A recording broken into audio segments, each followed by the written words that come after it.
शिरसा देवं गौरीपुत्रं विनायकम्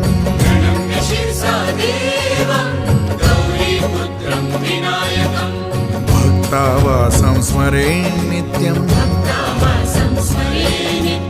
आयुः कामार्थसिद्धये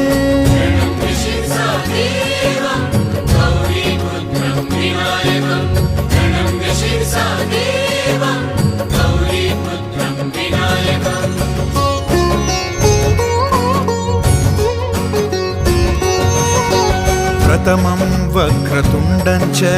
एकदन्तं द्वितीयकम्